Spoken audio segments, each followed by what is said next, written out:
ओम शांति। अॼु जी मिली तारीख़ आहे 13/9/2024। मीठा मीठा बाप दादा चवंदा मीठे मीठे ॿार तव्हां सर्व आत्माउनि जो कर्म बंधन सां सेल्वेशन करण वारा सेल्वेशन आर्मी आहियो। तव्हां सर्व आत्माउनि खे कर्म बंधन सां सेल्वेश करण वारा सेल्वेशन आर्मी आहियो। तव्हांखे कर्म बंधन में फसणो न आहे। असांखे कर्म बंधन में फसणो न आहे, ॿियनि खे बि छुड़ाइण वारा आहियूं। ईअं न असां ई फसी वञूं। कहिड़ी प्रैक्टिस प्रश्न कहिड़ी प्रैक्टिस कंदा रहो त आत्मा ॾाढी ॾाढी शक्तिशाली ठही वेंदी। उत्तर आहे जॾहिं बि समय मिले त शरीर सां डिटैच थियण जी प्रैक्टिस करो। डिटैच थियण सां आत्मा में शक्ति वापसि ईंदी आहे, उन में बल भरिजी वेंदो आहे। तव्हां अंडरग्राउंड मिलिट्री आहियो। तव्हांखे डायरेक्शन मिलंदो आहे अटेंशन प्लीज़, अर्थात हिकु बाप जी यादि में रहो, अशरीरी थी वञो। ओम शांति। ओम शांति जो अर्थ त बाप सुठी रीति सम्झायो आहे। जिते मिलिट्री खड़ी हूंदी आहे उहो पोइ चईंदा आहिनि अटेंशन। उन्हनि माण्हुनि जो अटेंशन माना साइलेंस। हिते बि तव्हांखे बाप चईंदा आहिनि अटेंशन, अर्थात हिकु बाप जी यादि में रहो। हाणे असां कर्म क्षेत्र में कर्म था करूं, हाणे अटेंशन। बाप खे मुख सां ॻाल्हाइणो हूंदो आहे, न त वास्तव में ॻाल्हाइण सां बि परे वञो आहे। अटेंशन बाप जी यादि में आयो। बाप जो डायरेक्शन अथवा श्रीमत मिलंदी आहे बाप जी। तव्हां आत्मा खे पहचानियो आहे, बाप खे पहचानियो आहे त बाप खे यादि करण बग़ैर तव्हां विक्रमाजीत अथवा सतो प्रधान पवित्र न थी सघंदा आहियो। मूल ॻाल्हि आहे ही बाप चईंदा आहिनि मिठे मिठे लाडले ॿार पंहिंजे खे आत्मा समझ, बाप खे यादि करो। इहे सभु हिन समय जी ॻाल्हियूं आहिनि जो पोइ उहो हुन तरफ़ खणी आहिनि। उहो बि मिलिट्री आहे, तव्हां बि मिलिट्री आहियो। अंडरग्राउंड मिलिट्री बि हूंदी आहे, गुम थी वेंदा आहिनि। तव्हां बि अंडरग्राउंड आहियो न, तव्हां बि गुम थी वेंदा, अर्थात बाप जी यादि में लीन थी वेंदा आहियो। इनखे चइबो आहे अंडरग्राउंड। कोई पहचान न सघे छो जी तव्हां गुप्त आहियो। तव्हांजी यादि जी यात्रा गुप्त आहे। असांजी यादि यात्रा गुप्त आहे। सिर्फ़ु बाप चईंदा आहिनि मूंखे यादि करो, छो जी बाप ॼाणंदा आहिनि यादि सां हिन वीचारनि जो कल्याण थींदो। हाणे तव्हां वीचारा चईंदव न, हाणे बाबा चईंदा आहिनि इनखे बाबा चईंदा आहिनि हाणे तव्हांखे वीचारा चईंदासीं न। स्वर्ग में वीचारा न हूंदा। वीचारा उनखे चइबो आहे जो बंधन में फसी वेंदा आहिनि। इहे बि तव्हां सम्झंदा आहियो। बाबा सम्झायो आहे तव्हांखे लाइट हाउस बि चइबो आहे न। बाप खे बि लाइट हाउस चइबो आहे। बाबा घड़ी घड़ी सम्झाईंदा आहिनि हिकु अख में शांती धाम, ॿिए अख में सुख धाम रखो। तव्हां जीअं लाइट हाउस आहियो, उठंदे वेंदे हलंदे तव्हां लाइट थी करे रहो। बाबा चईंदा आहिनि उठंदे वेंदे हलंदे तव्हां लाइट थी करे रहो। सभिनि खे सुखधाम शांतीधाम जो रास्तो ॿुधाईंदा आहियो न।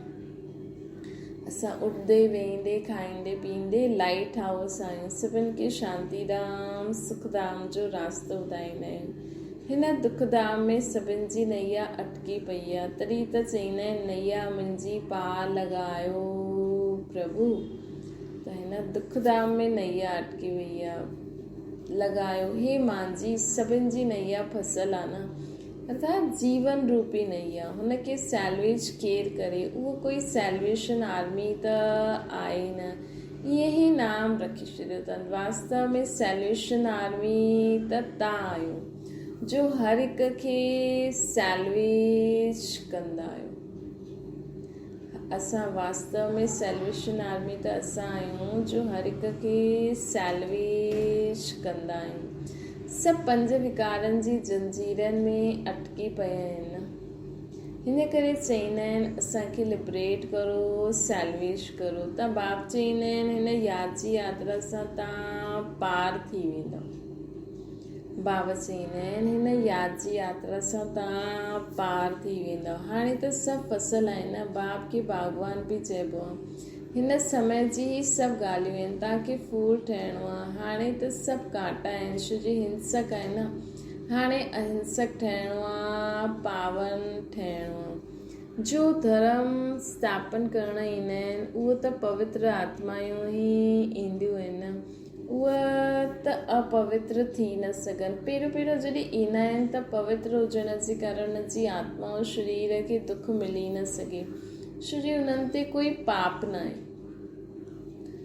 असां जॾहिं पवित्र आहियूं त कोई पाप न थींदो आहे, त ॿिए खे बि पाप न थींदो आहे। हर हिकु ॻाल्हि ते वीचार करिणो पवंदो आहे, करिणो हूंदो आहे। हुतां खां आत्मायूं ईंदियूं आहिनि धर्म स्थापन करणु, जंहिंजी पोइ डिनाइस्टी बि हलंदी आहे। सिख धर्म जी बि डिनाइस्टी आहे, सन्यासियुनि जी बि डिनाइस्टी थोरी हलंदी आहे।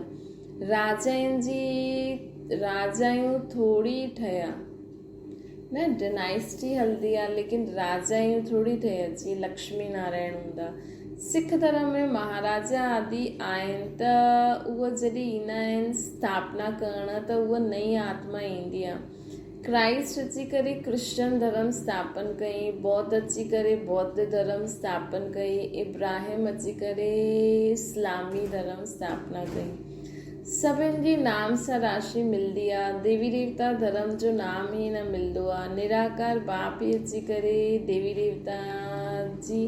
देवी देवता धर्म जी स्थापना कंदा आहिनि। उहे देहधारी न आहिनि, उहे ॿिया जो धर्म स्थापक आहिनि, उन्हनि जी देह जा नाम आहिनि। इहे त देहधारी न आहिनि, इहे त निराकार परमात्मा अची करे असांखे सेखारींदा आहिनि। डिनाइस्टी नई दुनिया में हलंदी आहे त बाप चईंदा आहिनि ॿार पंहिंजे खे रूहानी मिलिट्री ज़रूरु सम्झो। उन मिलिट्री आदि जे कमांडर आदि ईंदा आहिनि, चईंदा आहिनि अटेंशन, त झटि खड़ा थी वेंदा आहिनि। असांखे बि बाबा चए अटेंशन त झटि खड़ा थी वेंदा। वैसे त बाबा चईंदा असांजो सदा ई बाबा यादि रहे, लेकिन कर्म क्षेत्र में कर्मेंद्रियनि जे वश थी करे कर्म करणो ई पवंदो आहे। वश न थियणो आहे, मतिलबु उन्हनि खे यूज़ त करणो ई पवंदो आहे न। त डिनाइस्टी नई दुनिया में हलंदी आहे त बाप चईंदा आहिनि ॿार पंहिंजे खे रूहानी मिलिट्री ज़रूरु सम्झो। उन मिलिट्री आदि जे कमांडर आदि ईंदा आहिनि, चईंदा आहिनि अटेंशन, त झटि खड़ा थी वेंदा आहिनि। हाणे उहे त हर हिकु पंहिंजे गुरू खे यादि कंदा आहिनि या शांती में रहंदा आहिनि, परंतु उहा कूड़ी शांती थी वेंदी आहे। तव्हां ॼाणंदा असां आत्मा असांजो धर्म ई शांति आहे। पोइ यादि कंहिंखे करिणो आहे। हाणे तव्हांखे ज्ञान मिलंदो आहे, ज्ञान सहित यादि में रहण सां पाप कटिजी वेंदा आहिनि, है न। ज्ञान सहित बाप खे यादि करण सां पाप कटिजी वेंदा आहिनि।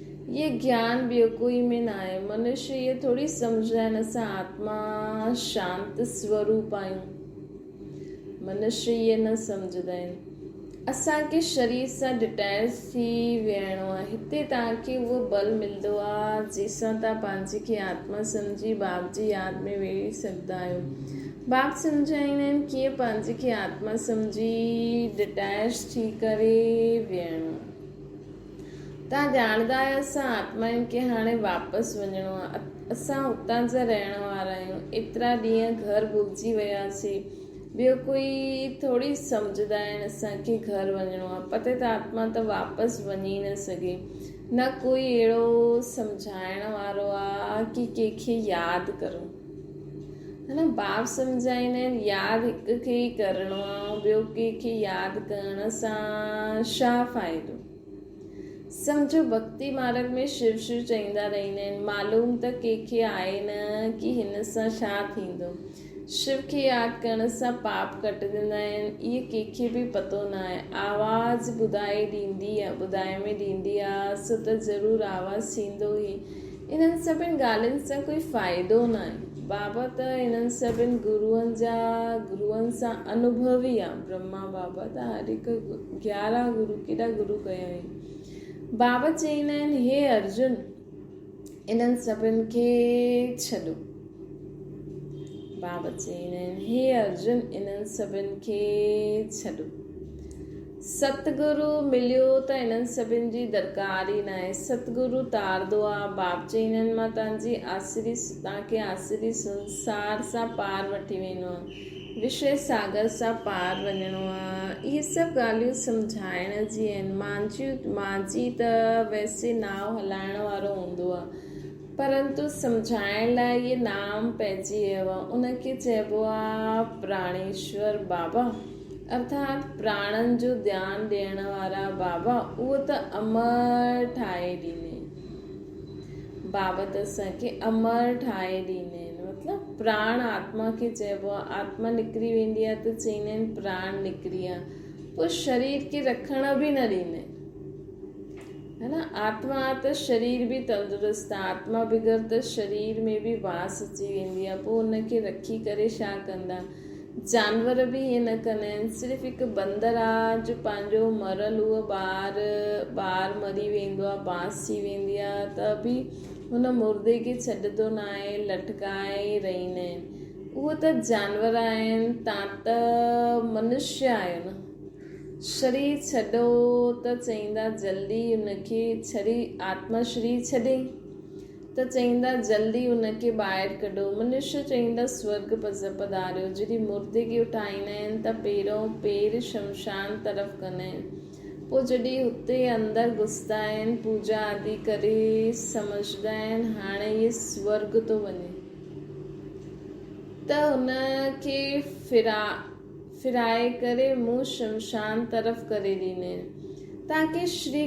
तव्हां श्री कृष्ण खे बि एक्यूरेट ॾेखारियो आहे न। नर्क खे लात थो मारे, श्री कृष्ण जो इहो शरीर त न, उनजो नाम रूप त बदलंदो आहे न। केतिरी ॻाल्हियूं बाप वेही करे सम्झाईंदा आहिनि, पोइ बि चवंदा आहिनि बाबा चवंदा आहिनि पोइ मन मना भव। बसि पंहिंजे खे आत्मा सम्झो, मूंखे यादि करो। हिते अची करे जॾहिं वेंदा आहियो त अटेंशन बुद्धि बाप में लॻी रहे। तव्हांजो इहा अटेंशन फॉर एवर आहे, सदा जे लाइ। जेसि ताईं जीअणो आहे बाप खे यादि करिणो आहे। यादि सां ई जन्म जन्मांतर जा पाप कटिजंदा। यादि ई न कंदा त पाप बि न कटिजंदा। बाप खे यादि करिणो आहे। यादि में अखियूं बंदि करणियूं न आहिनि। सन्यासी माण्हू अखियूं बंदि करे वेहींदा आहिनि। कोई त स्त्री जो मुंहुं बि न ॾिसंदा आहिनि, पटी बांधे करे वेहींदा आहिनि। जेसि ताईं हिते वेठा आहियो त रचना ऐं रचना जे आदि मध्य अंत जो स्वदर्शन चक्र फिराइणो खपे। तव्हां लाइट हाउस आहियो न, इहे दुखधाम आया। हिकु अख में दुखधाम, ॿिए अख में सुखधाम।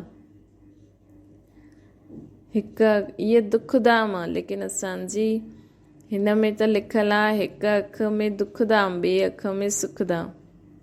लेकिन बाबा त असांखे चवंदा आहिनि हिकु अख में शांतिधाम, ॿिए अख में सुखधाम, है न। लेकिन अॼु मुरली में आयो आहे हिकु अख में दुखधाम, ॿिए अख में सुखधाम। उॾंदे वेंदे पंहिंजे खे लाइट हाउस सम्झो। लेकिन बाबा हमेशह चवंदा आहिनि हिकु अख में शांतिधाम, ॿिए अख में सुखधाम। त बाबा भिन्न भिन्न नमूने सां ॿुधाईंदा आहिनि न। कॾहिं कॾहिं तव्हां पंहिंजी बि संभाल कंदा आहियो, लाइट हाउस ठहिण सां पंहिंजो कल्याण कंदा आहियो न। बाबा खे यादि ज़रूरु करिणो आहे। जॾहिं कोई रास्ते में मिले त उन्हनि खे ॿुधाइणो आहे। पहचान वारो बि ॾाढा मिलंदा आहिनि। उहो त हिकु ॿ खे राम राम चवंदा आहिनि। उन्हनि खे तव्हां चओ तव्हांखे पतो आहे इहे दुखधाम आहे, उहो शांतिधाम, उहो सुखधाम। तव्हां शांतिधाम सुखधाम में हलणु चाहींदा आहियो। इहे टे चित्र कंहिंखे सम्झाइण त ॾाढो सहज आहे।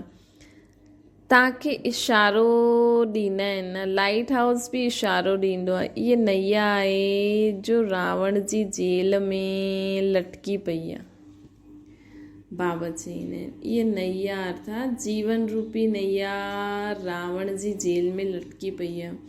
मनुष्य खे सैल्वेज करे न सघे। उहो त सभु आर्टिफिशियल हद जी ॻाल्हियूं आहिनि। इहे आहिनि बेहद जी ॻाल्हि। सोशल सोसाइटी जी सेवा बि उहा न आहे।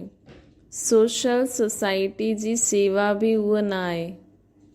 वास्तव में सच्ची सेवा इहा आहे, सभिनि जो बेड़ो पार करिणो आहे। तव्हांजी बुद्धि में आहे मनुष्य जी छा सर्विस करूं।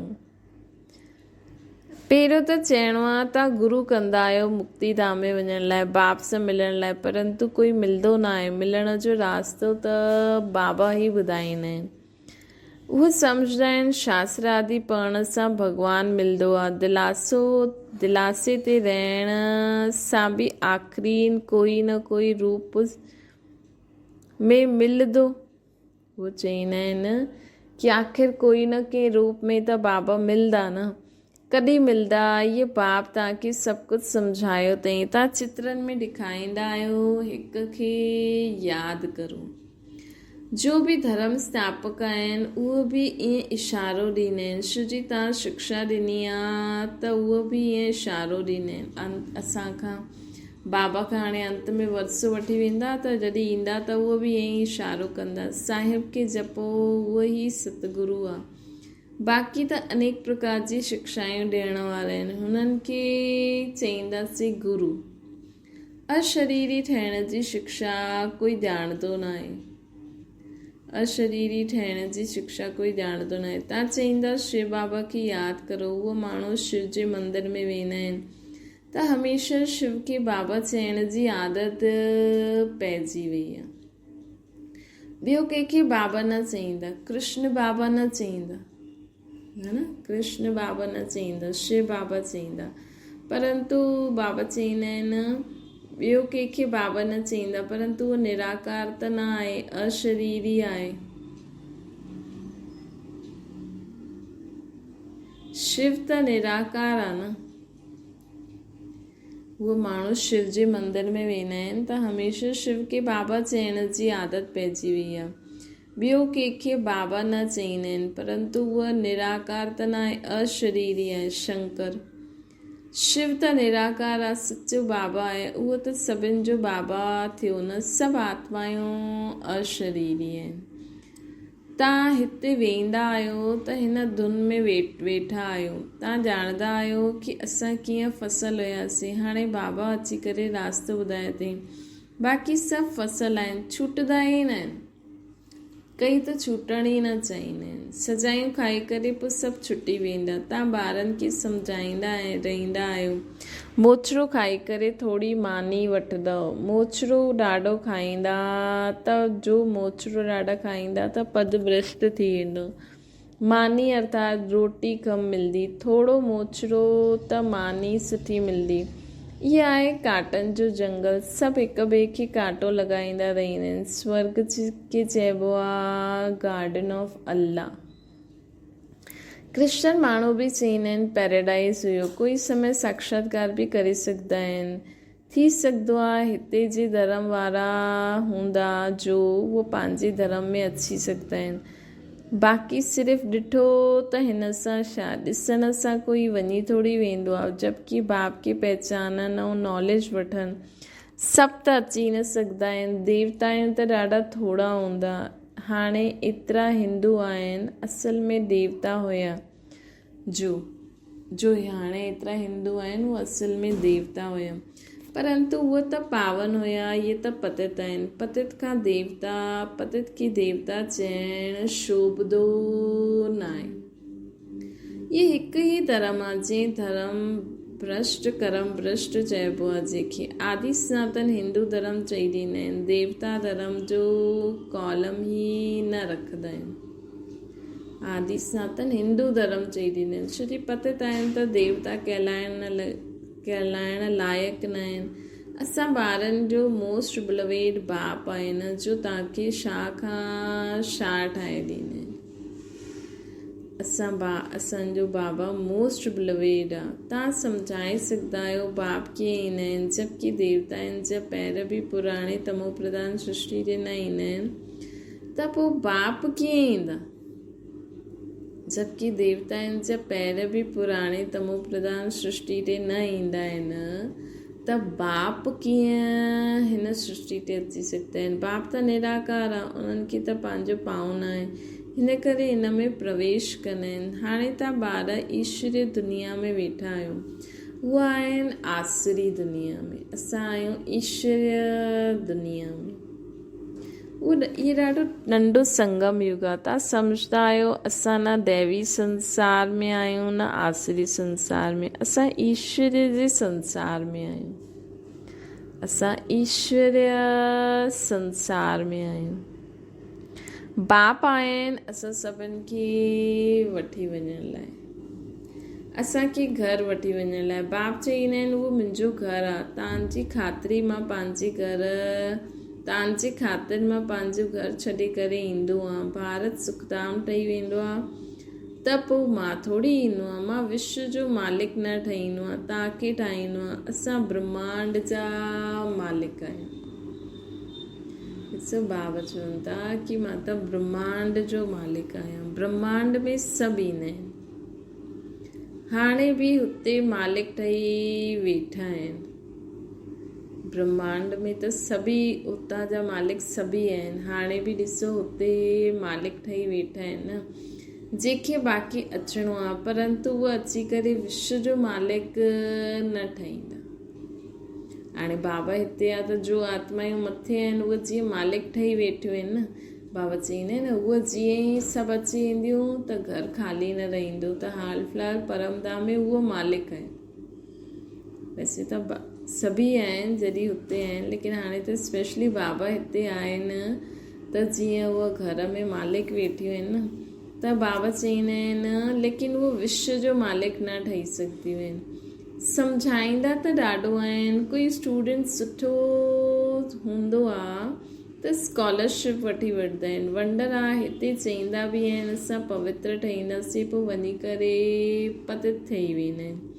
ईअं कच्छनि खे न वठी अचो, ब्राह्मणनि जो कमु आहे जांच करे वठी अचनि। तव्हां ॼाणंदा आहियो कि आत्मा ई शरीर धारण करे पाठ वॼाईंदी आहे, उनखे अविनाशी पाठ मिलियल आहे।